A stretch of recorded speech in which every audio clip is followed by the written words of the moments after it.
If the product's free, you're the product. And we always kind of forget this, you know what I mean? It's just so convenient, just give them an email address and a password and off you go. But at what cost? You've already talked through the use case of a government that is oppressing a certain ethnicity for whatever purpose it may be, and they're using digital technology to do that, versus what we touched on before, which is 50 years ago, and privacy is kind of the default. So where have we come from, and where are we going to in this like everyday tasks? I want to buy a book. Well, I'm on Amazon. I want to search something. I've just gone onto Google. Oh, I want to send my friend a photo. Okay, well, I've just tagged them on Instagram. Going through these like huge digital monopolies on the back end that are monetizing your attention with adverts and whatever else they're up to as business models. You're on their digital real estate, but you're not just like on it for, a couple of percent of the day. Like some people spend more time online than they do in physical reality now. It's absolutely wild how quickly it's shifted in this other direction. I read the other day that Instagram has 1.5 billion daily active users. Like it's mind-blowingly big, right? Seth, what does it mean, right? If we're doing our groceries online, we're doing our banking online, we're doing our communication online, we're doing absolutely everything online. I'd love you to really just paint a picture as to like what the problem is, if that makes sense. For sure. Yeah, I mean, I think like an important thing to remember is that there actually is there are a lot of positives with the online world that we live in. The ability for me to go on Amazon and buy something while I'm sitting on the couch watching a movie and have it delivered 2 days later, like these are fantastic things that actually do improve our lives. So like, I don't want to say that like all of this online world is a negative. A lot of it really is positive and beneficial.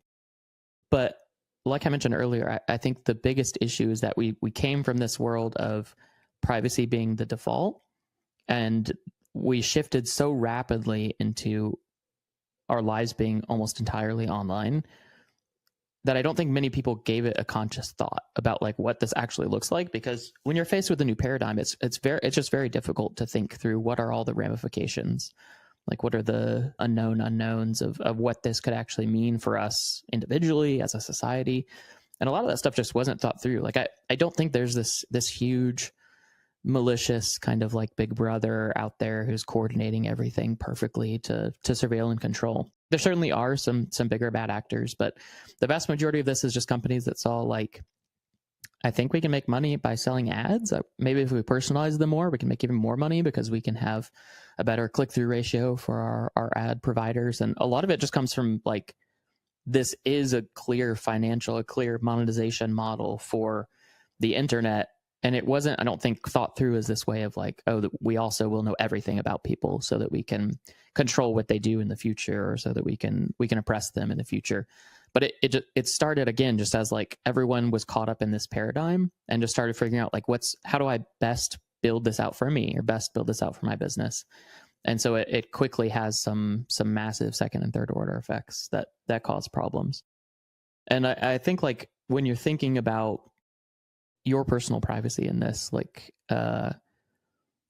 it's tricky because again, you don't want to go too far. Like I like many other people in the privacy space you start this thought process of like how bad things are. You start this thought process of how broken the system is, and like how problematic Amazon is, and all these, and it can quickly spiral to where you isolate yourself. You're not online in any sense, so you're also harming what you're actually able to do because you're not able to use services that are legitimately beneficial. You're keeping yourself away from other people. You're cutting people off because they're not using the right privacy preserving messenger or something. And it actually is really harmful for you. I would argue much more harmful than being surveilled, at least for much of the world. Obviously, there are places where being surveilled could mean life or death, but in much of the Western world, especially, that's not true yet. But it is definitely this balance of figuring out like, okay, so this system is broken. We went from default privacy to default surveillance. Much of that exists because my data is worth a lot. Like the data about who I am and what I do, what I care about, what I buy, what I watch, that data is immensely valuable to advertisers and to businesses trying to sell things. How do I start to escape that broken model, and how do I start to change that model itself? And like when we talk about escaping that broken model, I don't know how far you want to get into the personal privacy rabbit hole, but there's some very simple low hanging fruit that you can do. Use a better browser that has default ad blocking, something like Brave browser, where it's going to prevent the most basic of monitoring and surveillance that's out there.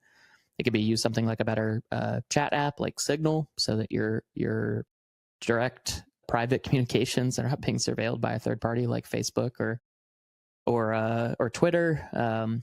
That could be something more extreme, like using a VPN so that your internet service provider can't see immense detail about what you do. That kind of calls back to what I mentioned about cybersecurity before, like the amount of insight that your internet service provider has into what you do, even when you're using HTTPS for all your connections, is immense. If they really want to know everything about you, they will. And many ISPs have been caught or just openly collecting data about all of their users so that they can sell more personalized ads, and they have a unique window into what you do versus any specific site, because they have a window into everything you do while you're at home or while you're on the go. So it can go down this broad path, and I would again urge caution, go one step at a time. But that kind of taking back your personal privacy is absolutely vital, and I would recommend people dig into that more. But then there's also the flip side of how do we change this broken model? Rather than just escaping it, how do we actually start to improve this broken system?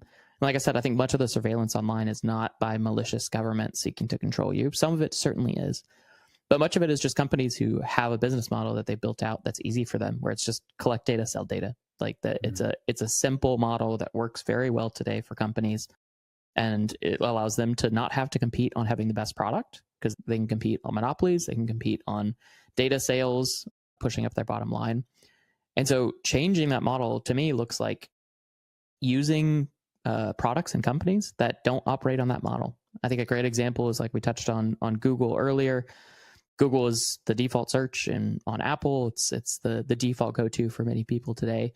But they live by surveilling you, by selling your data, and by selling you personalized ads.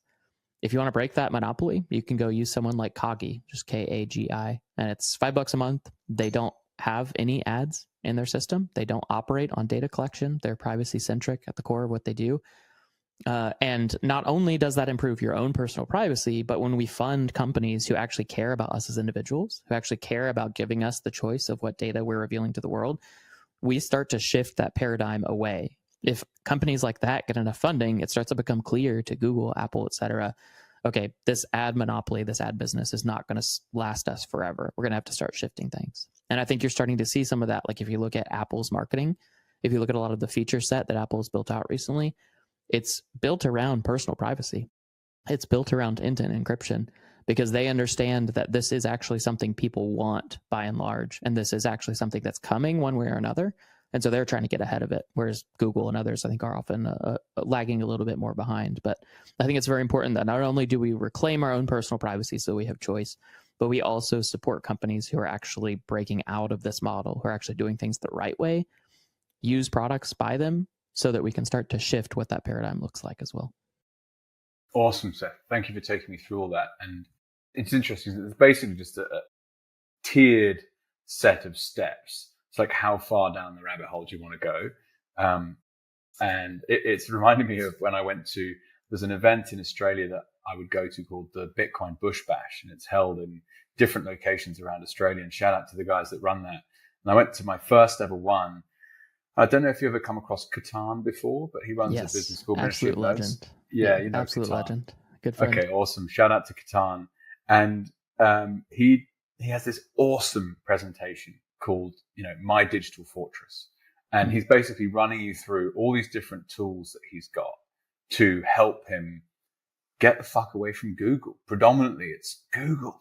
They have built themselves this extraordinary empire of very, very usable products that all work with each other so seamlessly that you don't even realize that you're using Google in some ways. So I stuck my hand up. I was like, well, if I really wanted to do this, like, how long would it take me? Like a couple of days? And the whole room starts laughing. It's like, it's no, mate. This is a ongoing process that's going to take a lot of time and effort to actually put into place. And I'm so with you. I love that. So Kagi, I've written that down. Pay for products that you want. It makes sense. Like, actually just get on and pay. And of course, if you're interested in this subject, privacy, if the product's free, you're the product. And we always kind of forget this, you know what I mean? It's, it's just so convenient, just give them an email address and a password and off you go. But at what cost?